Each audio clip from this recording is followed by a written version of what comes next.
안녕하세요. 여러분의 억비추입니다. 오늘은 핑크색 에비추 11페이지에 있는 문제, 12페이지에 있는 문제를 풀어보도록 하겠습니다. 자, 1번 문제 보도록 하겠습니다. 자, 그림은 원자 번호가 연속인 이라는 표현이 나와 있고요. 2, 3주기 원소 AST의 원자과 전자의 유액 전하를 나타낸 것이다 라고 되어 있어요. 여러분들 여기서 요 표현이 좀 많이 나오는 표현들입니다. 여기 보시면요. 원자 번호가 연속인 2, 3주기 원소라 그랬어요. 요런 표현들이 문제를 풀다 보면은 많이 나오거든요.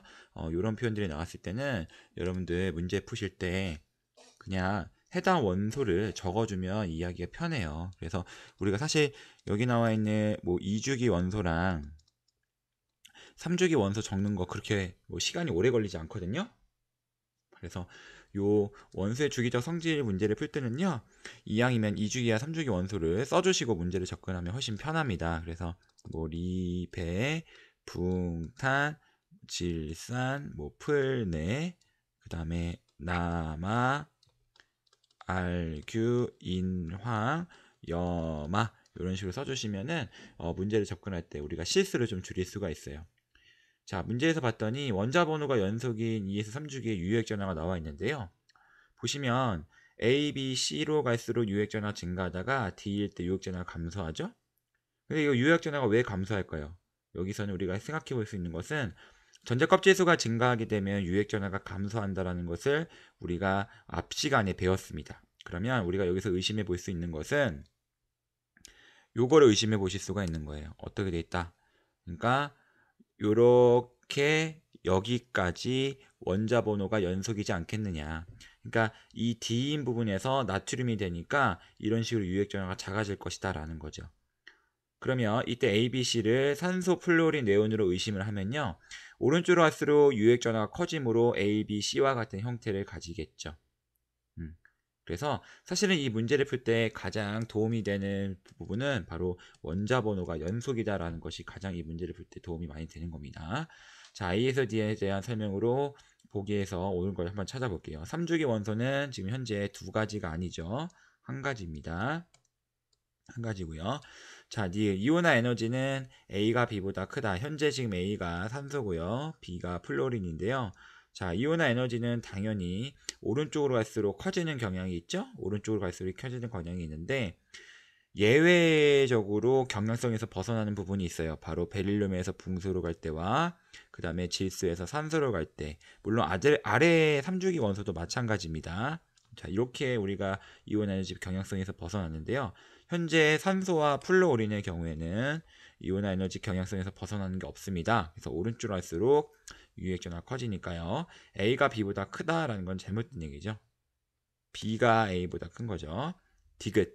전기 음성도는 B가 D보다 크다 그랬어요. 자, 전기 음성도는 그러니까 B가 지금 플로린이고 지금 D가 뭐냐면 바로 이 D가 나트륨이죠. 근데 우리 전기 음성도 앞 시간에도 공부를 했었죠?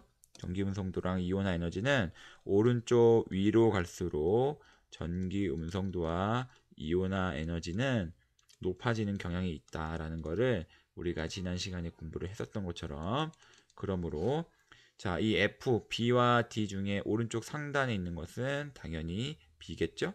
그리고 더더군다나 B라는 플로린은 전기운송도가 4.0으로 전기운송도 끝판왕입니다. 그래서 B가 D보다 크다는 맞죠. 그래서 1번의 정답은 2번이 되겠습니다. 자, 2번 보도록 합시다. 2번 문제는요, 선생님이 지난 시간에 유효액 전하를 공부하면서 좀 자세하게 설명을 했던 내용이 다시 한번 나왔어요. 그래서 이 부분을 다시 한번 보도록 합시다. 자, 그림 가는 2주기 원소의 원자 번호에 따른 핵전하라고 되어 있고요. 그 다음에 원자과 전자가 느끼는 유효액 전하를 나타내는 것이래요. 그러니까 요거랑 요거가 누가 Z2고 누가 Z 스타겠느냐를 찾아주는 거고요. 그 다음에 나는 2주기 원소 A에서 E의 바닥 상태 원자의 전자 배치에서 홀전자수에 따른 Z와 Z스타의 차를 나타낸 것이다 라고 되어 있습니다. 이에 대한 설명을 옳은 걸 찾는 거고요. 앞에서 우리가 공부를 했던 것 중에 하나는 이 Z라는 유액 전하는 Z스타에서, 즉 핵전하에서 가리움 상수만큼을 빼준 것이라고 우리가 공부를 했었고요. 그래서 요 식을 다시 여기에 나와 있는 Z-Z 스타로 정리를 해주면요. 그래서 Z 스타를 미안합니다. 지금 거꾸로 썼죠, 선생님이. 여기가 Z 스타고요. 그 다음에 앞에가 이제 Z죠. 자, 이렇게 되는 상황이고요. 그러면 여기 나와 있는 것처럼 문제를 우리가 이 식을 변형을 시켜보면 결과적으로 Z 스타라는 것은 S라는 가리움 상수를 의미한다라는 것을 찾아낼 수가 있습니다. 그 다음에 이 식에 의하면요. 당연히 핵전화에서 뭔가를 빼줘야 유효핵전화가 되기 때문에 높은 값을 갖는 게 당연히 Z일 것이고 낮은 값을 갖는 것이 Z 스타일 것이다. 그 다음에 각각의 3번부터 10번에서 하나만 예를 들면 이러한 갭이 뭘 의미하는 것이다? 바로 S를 의미하는 것이다. 왜냐하면 Z에서 뭔가를 빼줬을 때 Z 스타가 되는 거니까요. 그래서 지금 자 3번에서 10번이라는 이 주기 원소에서 원자 번호가 증가할수록 S가 증가하고 있다라는 것을 우리가 확인을 해볼 수가 있어요. 자 2주기 원소 한번 다시 선생님 적어볼게요. 2주기 원소 자 리배 붕탄, 질산, 풀네 이렇게 나가죠. 지난 시간에 선생님 얘기를 했었는데요. 3번부터 10번까지 즉 같은 주기에서 오른쪽으로 갈수록 유효액 전화가 커지게 되는데요. 잘 보시면 유효액 전화도 커지지만 3번, 4번, 5번, 6번 이런 식으로 유효액 전화도 커지지만 이 번호가 곧 중성 원자이므로 전자의 개수가 증가하는 것도 의미하거든요. 그러니까 유효액 전화도 커지지만 오른쪽으로 갈수록 현재 지금 뭐도 커지고 있는 것이다라는 걸 확인할 수 있냐면 오른쪽으로 갈수록 전자의 개수도 많아지므로 가리움 상수도 오른쪽으로 갈수록 커진다라는 것을 우리가 짐작할 수 있습니다. 그 다음에 여기 지금 호전자 수라고 나와 있는데요. 이 호전자 수도 지난 시간에 선생님 설명을 했었지만 다시 한 번만 설명을 하면 우리가 공부하는 호전자라는 것이 두 가지를 공부를 합니다. 첫 번째는 자, 요즘에 우리가 계속 공부하고 있었던 루이스 전자점식일 때의 호전자와 그 다음에 이제 더 중요한 건 요게 중요해요. 오비탈의 전자배치 과정에서 나오는 호전자 이렇게 두 가지가 있어요. 근데 여러분들 우리가 보통 모의고사나 수능 문제에서 얘기하는 호전자는요. 이 루이스 전자점식의 호전자가 아니라 오비탈의 전자배치를 했을 때 호전자를 물어보는 것이고요. 그래서 2주기 원소에 있는 리, 배, 붕, 탄, 질산, 풀, 네온의 경우에 우리가 오비탈 전자배치를 해보면요. 3번이므로 1s2, 1s1 베릴륨의 경우에 4번이므로 1s2, 2s2가 되죠. 누적해서 적겠습니다. 붕소는 EP1, EP2, EP3, EP4, EP5, EP6의 전자배치를 가지게 되죠. 그러면 이제 s오비탈, 1s 오비탈과 2s 오비탈에 우리가 전자를 배치시켰을 때 자, 이렇게 전자가 쌍으로 배치되고 리튬의 경우에는 호전자가 한 개가 나온다라는 것을 우리가 계산해 볼 수 있습니다. 그 다음 베릴륨의 경우에는 역시 이 ES 오비탈에 전자가 어떻게 배치가 되냐면 쌍을 이루게 되죠. 그러니까 이때는 호전자의 개수가 하나도 없게 되는 거죠. 자, 이런 식으로 자, EP 오비탈은 여러분 종류가 세 가지죠. 여기 우리가 전자를 배치시켜주면 5번 붕소의 경우에는 호전자가 하나, 그 다음에 마찬가지로 탄소는 2개, 질소는 3개 이런 식으로 해서 1개, 2개, 3개까지 호전자가 늘어난다는 걸 확인해 보실 수 있습니다. 그러다가 이 산소의 경우에 이 p 오비탈의 종류가 세 가지죠. px, py, pz 오비탈인데요. 얘는 p 오비탈 전자가 4개 있으므로 전자를 배치시켜주면 하나, 둘, 셋, 4개가 돼서 이때부터는 오히려 홀전자의 개수가 줄어든 2개가 되고 1개가 되고 0개가 된다는 것을 우리가 뽑아낼 수 있어요. 그래서 오비탈의 전자 배치 과정에서 나오는 전자는요. 잘 보시는 바와 같이 1012, 32, 10이라는 홀 전자 개수가 나온다라는 것을 꼭 기억하셔야 됩니다. 이것이 모의고사랑 수능 문제 풀 때 시간을 절약할 수 있는 좋은 팁이거든요. 그래서 자, 홀전자 나오면 아, 이거 순서대로 1012, 32, 10을 얘기하는 것이구나. 물론 2주기만 해당되는 게 아닙니다. 3주기도 마찬가지예요. 그래서 요걸 알고서 1012, 310, 1012, 310, 1012, 310을 아시고 다시 한번 여기로 넘어오면요. 고로 여기서 우리가 확인할 수 있는 호전자의 개수를 적어보면요. 자, 호전자의 개수는 10, 12, 32, 1, 0이다 라는 것을 우리가 알아낼 수가 있다라는 거죠. 그리고 오른쪽 갈수록 가리움 상수도 커지고 있고요. 자, 그럼 이러한 상황을 바탕으로 해서 우리가 문제를 한번 접근을 한번 해보도록 합시다. 자, 그러면 보세요. 자, 호전자수가 3개이니까 이거 질소 얘기하는 거네요. 그래서 2는 질소를 얘기하는 거고요. 근데 질소보다 가리움 상수인 S가 큰 거 중에 호전자의 개수가 2개인 건 누구밖에 없으니까 산소밖에 없죠. 그래서 C는 산소가 되겠고요. 그 다음 D의 경우에 질소보다도 가리움 상수가 작으면서 호전자수가 2개인 건 누구밖에 없습니까? 탄소밖에 없고요. 그 다음 탄소보다도 가리움 상수가 작으면서 호전자의 개수가 하나인 것은 이제 순차적으로 A는 붕소가 되고 B는 리튬이 된다라는 것을 우리가 풀어낼 수 있겠습니다. 자, 이를 바탕으로 문제를 풀어봅시다. 이에 대한 설명을 옳은 것을 보기에서 있는 대로 고른 것은 A는 플루올이 아니라 붕소고요. 제1 이온화 에너지. 요거 맨날 여러분들이 실수합니다. 이온화 에너지에 대해서 문제가 나오면요. 꼭 이온화 에너지 경향성에서 벗어나는 지점을 기억하셔야 돼요. 여러분들 이온화 에너지 나오면요. 이게 머릿속에 그려지셔야 되거든요. 이렇게 이온화 에너지 그리시고요. 자, 리튬에서 베릴륨을 갈 때 증가하다가 붕수일 때 감소하고, 탄소, 질소일 때 증가하다가 다시 산소일 때 좀 감소하고, 그 다음에 플루오린, 네온 이런 식으로 이온화 에너지가 간다는 거. 특히나 이온화 에너지를 경향성이 벗어나는 요 13족과 요 16족 원소를 꼭 기억하셔야 되고요. 그럼 제1 이온화 에너지를 보시게 되면 2하고 C를 비교해 보래요. 질소하고 산소를 비교를 해보면 누가 더 높다, 질소가 더 높다라는 걸 확인해 볼 수 있죠. 그러므로 자, 질소가 여기 나와 있는 산소, C인 산소보다도 이온화 에너지가 높다라는 것은 맞는 설명이 되는 겁니다. 자, 그 다음에 바닥 상태 원자에서 전자가 들어있는 오비탈의 수. 자, 여기서도 여러분들이 눈여겨보셔야 되는 문구가 하나 있는데 항상 모의고사에서 많이 물어보는 문구입니다. 바로 뭐냐? 전자가 들어있는 오비탈 수라는 이러한 문구가 많이 물어봐요. 그럼 도대체 이 전자가 들어있는 오비탈 수는 뭐냐? 일단 D하고 B를 봅시다. D가 지금 뭐냐면요. 탄소고요. 그 다음에 B가 뭐냐면 리튬이네요. 자, 탄소는 여러분 몇 번이죠? 6번이고요. 리튬은 3번이죠?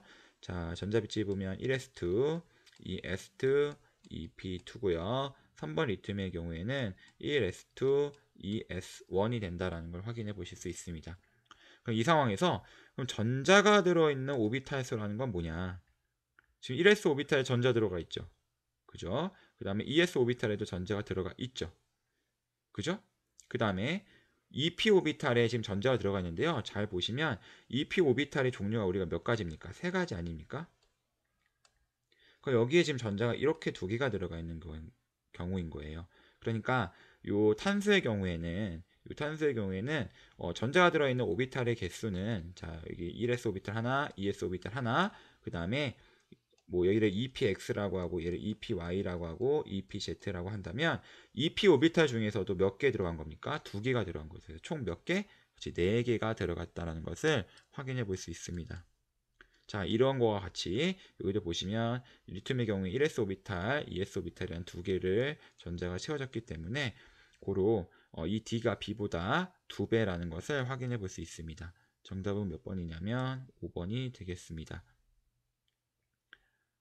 자, 여러분들 여기서 EP 오비탈은 이런 식으로 종류가 3가지 있다는 거 꼭 기억하시기 바라겠습니다. 자, 다음으로 3번 넘어가도록 하겠습니다. 다음은 원소 A하고 B에 대한 자료이다. 자, A는 2주기고 B는 3주기 원소라고 나와 있고요. 이때 RA는 A의 원자 반지름이고요. RB는 B의 원자 반지름이라 나와 있고요. 그림에서 기억과 니은은 각각 A 이온의 반지름이거나 B 이온의 반지름 중 하나다라고 돼 있고 옳은 것을 고르래요. 지금 여기서 굉장한 힌트를 하나 줬습니다. A는 2주기고요. B는 3주기래요. 그러면 여러분들 2주기 원소가 이렇게 쭉 있겠죠. 금속부터 비금속까지. 그 다음에 3주기 원소도 금속부터 비금속까지 쭉 있을 거라는 겁니다. 물론 뭐 그 중간에 뭐 비금속 이런 식으로 중금속이죠. 중금속을 기준으로 금속과 비금속이 나눠지는 어쨌든 이런 상황이 될 건데요. 자, 여기서 우리가 조금 고민을 좀 나올 수 있는 경우의 수를 한번 생각을 해보면요. 일단은 이 그림에서 지금 A의 원자 반지름이 B의 원자 반지름보다 현재 크다고 되어 있어요. 그러면 이거에서 우리가 알 수 있는 경우의 수를 보시면요. 일단 여러분들 한번 생각을 한번 해봅시다. 자, A가 2주기고요. 예를 들어서 A가 여기 부분에 위치하고 B가 여기 부분에 위치한다라고 해봅시다. 자, 이 경우에는 B가 A보다 원자 반지름이 더 크게 되니까 이거에 대해서 우리가 지금 원래 보면 A가 B보다 더 크다고 되어 있으니까요. 요거는 우리가 상상할 수 없는 그림이 되겠네요. 경우의 수가 되겠네요. 자, 그 다음에 다음 경우의 수를 보게 되면 예를 들어서 A가 여기 있고 뭐 B가 여기 있다고 한번 해볼까요? 그러면 이 경우에는 역시도 마찬가지죠. 역시 여기에서 보면은 A가 B보다 오히려 이 경우보다 더 말이 안 돼요. 이 경우에는 오히려 B가 A보다 더 커지거든요. 이 경우보다 더 커지거든요. 그러니까 이 경우도 이제 우리가 생각해 보지 못하는 경우의 수가 되는 거죠. 그러면 조금 바꿔볼까요? 조금 바꿔서 A가 여기 부분 금속 부분에 있고요. 이 B가 비금속 부분에 있다라고 한번 생각을 해봅시다. 자, 이 경우에는요. 여러분 B가 A보다 주기가 더 크기는 하지만 B에 있는 애가 반드시 A보다 크다고는 얘기할 수 없어요. 이거 이제 지난 시간에 선 얘기를 했었죠.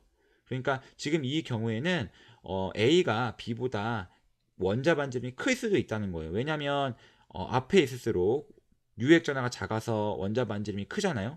뒤에 갈수록 유액 전하가 커서 원자 반지름이 작고요. 그래서 오히려 2주기에 있는 A가 3주기에 있는 B보다도 더 클 수도 있다라는 거죠. 그러니까 요거를 만족할 수도 있다는 겁니다. 자, 그 다음에 이번에 이거 한번 생각해 볼까요? 여기에 이제 A가 있고요. 여기에 이제 B가 있다라고 한번 생각을 해보면 자, 이 경우에는 여러분들 무조건 B가 A보다 어떻게 돼야 될까요? 그렇죠. 원자 반지름이 클 수밖에 없어요. 그러니까 요 경우에도 우리가 이제 생각하지 못하는 거고요. 그 다음에 아까 얘기했던 요 경우도 생각하면 안 되겠고 그 다음에 요 경우도 생각할 수 없겠네요. 그래서 우리가 생각할 수 있는 것은 아마도 요거이지 않겠느냐라는 거죠. 그럼 이런 상황에서 우리가 이제 접근을 해 보면 되겠죠. 자, 보시면 자, A는 금속이므로 전자를 잃게 되면 양이온이 돼요. 즉 1주기에 있는 헬륨처럼 전자 껍질 수가 줄어들면서 이온이 될 때 크기가 줄어들게 되죠. 고로 A의 경우에는 이런 식으로 이온이 될 때 반지름이 줄어들 것이다. 자, 반면에 B의 경우는 어떻습니까? B는 비금속 부분에 위치하므로 전자를 얻으면 이 부분으로 이동하겠죠. 그러니까 B의 경우에는 아무래도 전자수가 많아지니까 전자 사이의 반발력으로 인해서 크기가 이런 식으로 커지는 상황이 발생할 것이다 라는 것을 살펴볼 수 있겠습니다. 자, 이에 대한 설명으로 옳은 것을 고른 것입니다. 원자과 전자수는 B가 A보다 크다 그랬는데요. 당연히 B가 A보다 원자과 전자수가 크죠. 왜냐하면 각 족의 1의 자리 숫자가 원자과 전자수랑 일치하니까요. 그래서 원자과 전자수는 B가 A보다 크다는 정답이 되겠고요. A이온과 B이온의 전자빛이 같습니까? A이온의 경우에는 헬륨처럼 되고요. B이온의 경우에는 누구처럼 됩니까? 여기다 적을게요. 헬륨처럼 되고요. 그 다음에 여기 있는 이 B이온의 경우에는 3주기 끝판왕이 누굽니까? 바로 아르곤이죠. 아르곤처럼 되는데 같을 수가 없죠. 전자빛이 같을 수가 없습니다. 그 다음 니은은 B이온의 반지름입니다. B이온의 반지름이다. 맞는 얘기가 되겠죠. 그래서 정답은 4번이 되겠습니다. 자, 4번으로 넘어가도록 하겠습니다. 자, 많은 친구들이 질문했던 문제 중에 하나인데요. 수능 문제였습니다. 자, 차분하게 접근 한번 해봅시다. 역시 여기서도 우리가 많이 본 표현이 등장을 하죠. 어떤 표현이 등장합니까? 바로 원자 번호가 연속인 2, 3주기라는 이러한 표현이 등장하게 됩니다. 자, 그리고서 계속 문제를 읽어보면요. 제1에서 제3 이온화 에너지를 나타내는 것이고 A에서 D는 임의의 원소 기호이며 원자 번호 순서가 아니다 라고 되어 있어요. 지금의 경우에는요. A, B, C, D가 뭐 얘가 만약에 뭐 6번, 뭐 7번이다. 뭐 7, 8, 9, 10, 뭐 아니면 8, 9, 10, 11, 뭐 요런 식으로 간다는 건 아니에요. 만약에 8, 9, 10, 11이면 그 안에서 이 네 개가 순서대로 되어 있는 게 아니라 임의대로 지금 되어 있다는 거죠. 그걸 우리가 지금 찾아줘야 되는 것이고요. 자, A에서 D에 대한 설명으로 옳은 것을 보기에서 있는 대로 고른 것은 그랬거든요. 일단 여러분들 이런 문제 푸시려면요. 일단은 한번 적어 보세요. 2주기 원소에는 뭐가 있고 3주기 원소에는 무엇이 있는지 생각을 한번 해보자는 거죠. 그래서 리, 배, 붕, 탄, 질, 산 이거 적는 거 시간 얼마 걸리지 않습니다. 그래서 나, 마, 알, 규, 인, 황, 여, 마. 자, 이렇게 생각을 해보시고요. 자, 문제는 원자 번호가 연속인 2, 3주기니까 반드시 2주기랑 3주기에 걸쳐 있어야 돼요. 그럼 걸쳐 있을 수 있는 우리가 경우의 수를 한번 다 따져보면 어떤 경우의 수가 나올까? 자, 일단 이러한 경우의 수 하나 나오겠네요. 일단은 원자 번호가 연속이면서 2, 3주기에 걸쳐 있어야 되니까요. 그 다음에 또 어떤 경우의 수가 나올까요, 여러분?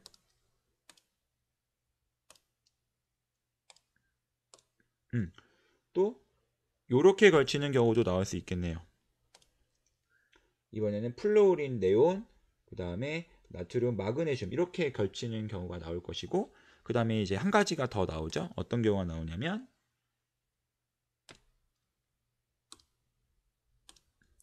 그렇죠. 네온부터 나트륨, 마그네슘, 알루미늄까지 이렇게 걸치는 이 세 가지 경우의 수가 나올 거라는 거를 여러분들이 찾아보실 수 있을 거예요. 그래서 여러분들이 이렇게 꼭 경우의 수가 나오는 경우를 우리가 생각을 좀 해줘야 됩니다. 자, 그럼 이런 상황에서 이 ABCD를 보면 여기서 우리가 제1 이온화 에너지로부터 좀 힌트를 어느 정도 얻고 가자는 겁니다. 자, 제1 이온화 에너지를 보면 A, B, D는 고만고만하고요. C가 굉장히 이온화 에너지가 커요. 그런데 우리가 이온화 에너지라는 것은 오른쪽 위로 갈수록 이온화 에너지와 전기 음성도가 어떻게 되더라? 커지는 경향이 있죠. 그러니까 이 C가 A, B, C에 비하면 유난히 이온화 에너지가 큰 값을 갖는다는 걸 봤을 때 우리가 의심해 볼 수 있는 것은 이 C가 네온이 아니겠느냐라는 거죠. 네온이 아니겠느냐. 그리고 나머지 세 개는 이 A, B, D라는 나머지 세 개는 3주기 원소가 아니겠냐는 거예요. 그러면 이 A, B, D를 또 다시 제1차 이온화 에너지로 나눠보면요. 여러분들 나트륨, 마그네슘, 알루미늄의 이온화 에너지의 크기는 어떻게 되죠? 자, 역시 아까도 얘기했지만 이온화 에너지입니다. 이 이온화 에너지에서 나트륨이 이만큼이면 마그네슘은 이만큼이고요. 알루미늄은 다시 떨어지죠. 그럼 이런 상황에서 지금 현재 가장 제1차 이온화 에너지가 가장 큰 애가 누구냐면 A입니다. A. 그러면 우리가 A를 마그네슘이라고 본다면 실제 보시면 이 순차적 이온화 에너지가 1차에서 2차를 가고 2차에서 3차를 갈 때 엄청나게 비약적으로 증가한다는 걸 볼 수 있어요. 이것으로부터 최외곽 전자수가 즉 원자가 전자수가 2개라는 걸 알 수 있는데 정확히 마그네슘하고 일치하는 부분이죠. 왜냐면 마그네슘은 2족이라서 최외곽 전자수가 2개니까요. 자, 그 다음으로 높은 애가 B죠. 얘는 이제 알루미늄이고요. 지금 여기서 보면 얘의 경우에는 비약적으로 증가한다라고 보기에는 조금 애매합니다. 여기서 일로 갈 때 비약적으로 증가한다고 얘기할 수 있을까라는 생각이 들죠.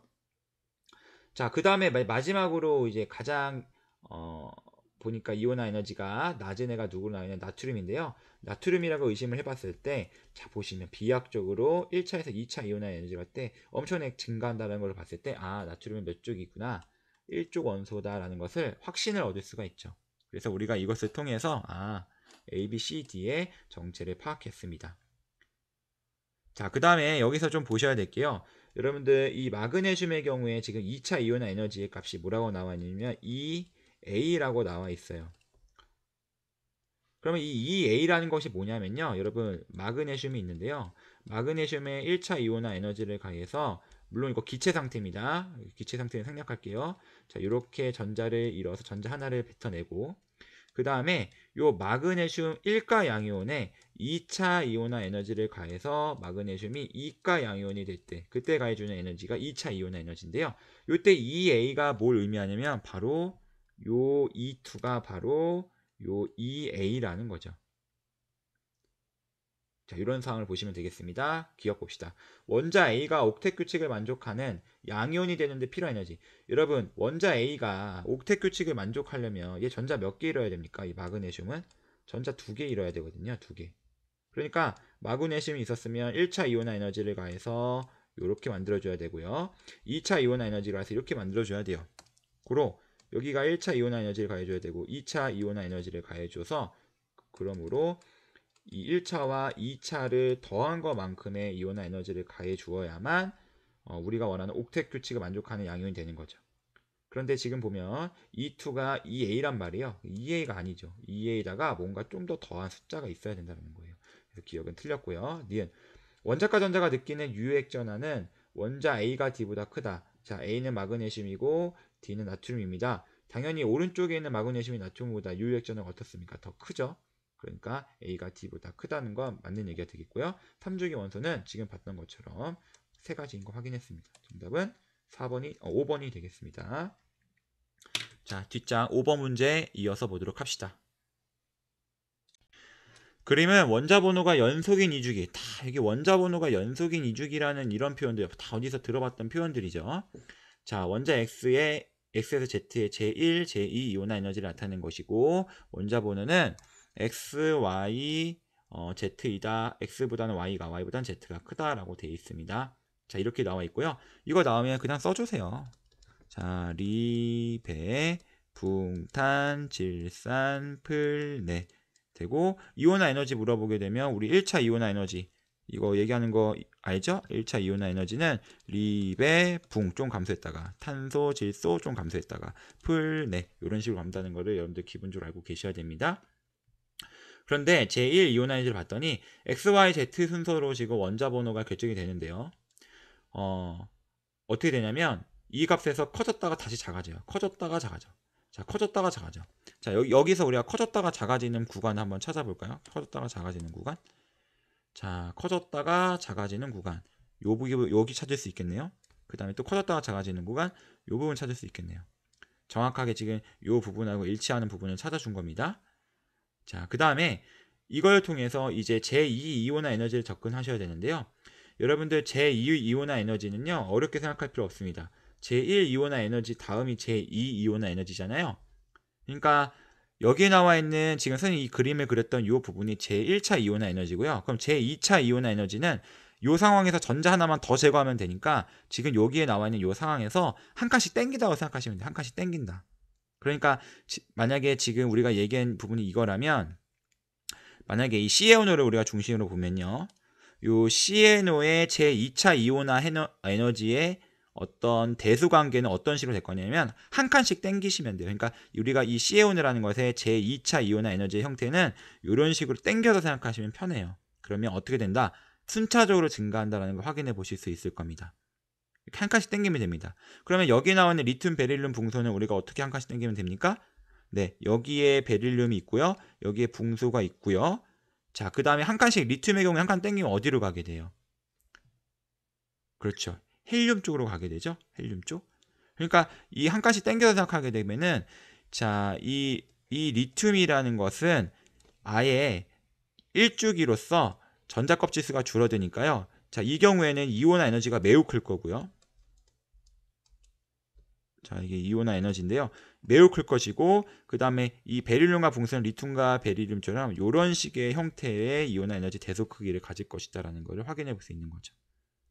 그래서 보시면 자, 리튬, 베릴륨, 붕소는 제2차 이온화 에너지 형태가 크다가 작다가 중간이 돼야 되고요.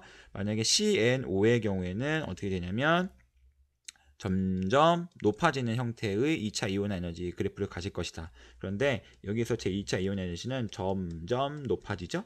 그러므로 우리가 알 수 있는 X, Y, Z는 순서대로 C, N, O다라는 것을 확인해 볼 수가 있겠습니다. 그리고 정답은 4번이 되겠습니다. 자, 6번 문제 보도록 하겠습니다. 자, 지금 이 문제는 선생님 수업 시간에도 다뤄줬죠? 자, 그러면 원자 A에서 D의 이온화 에너지를 나타낸 것이다. 각각 A에서 D는 리, 배, 붕탄 중에 하나이다. 적어주세요, 여러분. 자, 이거 어떻게 됩니까? 리, 배, 붕, 탄 요거 중에 하나래요. A에서 D는. 자, 그 다음에 제1이온화 에너지 어떻게 됩니까? 제1이온화 에너지, 이것이 이온화 에너지고 리베, 붕, 탄 이런 식으로 형태를 가하게 되겠죠. 그 다음에 문제를 봤더니 원자 반지름을 우리가 좀 알아내 달라고 하네요. 일단 이 이온화 에너지를 통해서 전차적으로 순서가 증가하는 형태로 ABCD를 다시 배치를 시켜주면요. 지금 제일 작은 애가 누굽니까? 리튬이고 그 다음으로는 붕소, 그 다음으로는 베릴륨, 그 다음에는 탄소라는 걸 확인해 보실 수 있어요. 그 다음 지금 보면 이 주기에서 순서적으로 지금 증가하고 있죠? 유효액 전화가 어떻게 됩니까? 유효액 전화가 증가하고 있잖아요. 유효액 전화가 증가하고 있으므로 원자 반지름은 어떻게 될까요? 당연히 원자 반지름은 감소하겠죠. 고로 리튬의 크기가 이만큼이었대요. 베릴륨은 이거보다 작을 것이고요. 붕소는 이거보다 작을 것이고 탄소는 이거보다 작을 거라는 거죠.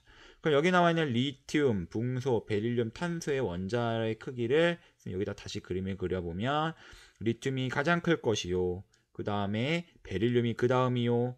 붕소가 그 다음이요. 탄소가 가장 작을 것이다. 그래서 제일 원자 반지는 크고 그 다음에 베릴륨, 그 다음이 붕소, 그 다음이 탄소 순으로 되겠네요. 그럼 이러한 형태의 그래프를 갖는 것은 뭐다? 그렇죠. 바로 4번이다 라는 것을 풀어낼 수 있겠습니다. 자, 마지막 7번 문제 보도록 합시다. 자, 그림은 2주기 원소 A에서 E의 전기 음성도와 바닥 상태 원자의 호전자수를 나타낸 것이다. 엄마? 호전자수 나왔네. 호전자수. 오호.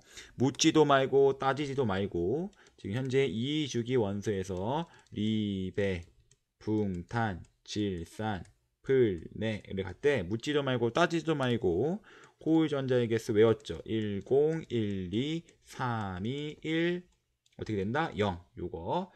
자, 요거 기억납니까? 그 다음에 어떤 친구들의 경우에는 사실 전기 음성도까지 외웠으면 더 좋아요. 자, 전기 음성도 요거까지 한번 우리가 얘기를 한번 해보면요. 자, 우리가 전기 음성도 얘기할 때는 비활성 기체 얘기하지 않습니다. 여기 플로린 보시면요. 얘가 4.0으로 끝판왕이죠. 그 다음에 0.5씩 작아지죠. 3.5, 3.0, 2.5, 2.0, 1.5, 1.0 이런 식으로 줄어든다는 거 알고 계시죠? 자, 그럼 이런 상황에서 문제를 풀게요. 자, 이에 대한 설명을 옳은 것을 모두 고르라 그랬는데요. 자, 그러면 우리 이거 정체를 가지고 한번 파악을 해봅시다. 호전자 수가 두 개래요. 호전자 수가 두 개인데 탄소하고 산소 이렇게 두 가지가 있는데 호전자 수가 두 개인데 두 개를 가지고 있는 이 탄소와 산소 중에서 전기 음성도가 더 큰 애가 누굽니까? 당연히 산소 아니겠습니까? 그러니까 E가 산소고요. 여기 나오는 C는 진짜 탄소네요. 그 다음에 요 C하고 O 사이에 전기 음성도 값을 갖는 애. 그러면서 호전자수가 3개는 질 수밖에 없고요. 그 다음에 자 A하고 B를 보게 되시게 되면요. 지금 이 CNO보다도 전기 음성도가 작으면서 호전자수가 하나도 없는 경우 B는 뭐가 되냐면 그렇죠. 베릴륨이 되겠고요. 그 다음에 이 A는 리튬이 될 것이다 라는 걸 확인해 볼 수 있겠네요. 자, 이에 대한 설명으로 옳은 것만을 보기에서 있는 대로 고른 것은 자, 금속 원소는 두 가지이다. 리튬과 베릴륨 두 가지. 이 리튬과 베릴륨 두 가지 맞고요. 자, 원자과 전자가 느끼는 유효액 전하는 자, B가 A보다 크다 그랬는데요. 자, B가 누구냐면 베릴륨이고요. A가 누구냐면 리튬이죠. 고로 베릴륨이 리튬보다 오른쪽에 있으니까 유효액 전하는 B가 A보다 크다 맞죠? 디귿. 자, 바닥 상태 원자의 전자 배치에서 요거 어디서 많이 본 표현 나옵니다. 자, 전자가 들어있는 오비탈 수라는 표현 또 나왔습니다. 자, 전자가 들어있는 오비탈 수라는 표현이 나왔고요. 이때 D와 E를 봅시다. D는 누구를 얘기하는 거였죠? 7번 질소 1s2, 2s2, EP3 그 다음에 지금 현재 E가 누구냐면요 8번 산소죠. 1s2, 2s2, EP4 이렇게 되겠습니다. 그러면 보세요. 여기 1s 오비탈, 2s 오비탈 꽉 찼고요. EP 오비탈에 호전자가 많게끔 배치시켜주면 요 경우에 딱딱 자, EP 오비탈 3개 다 썼습니다. 다 전자 채워졌어요. 근데 EP4도 당연히 다 채웠죠. 그러니까 여기 나와 있는 D와 E, 즉 질소와 산소는 전자가 들어있는 오비탈 수가 서로 같죠. 정답은 5번이 되겠습니다. 자, 이것으로 시험 범위 모두 마치도록 하겠습니다. 고생하셨습니다.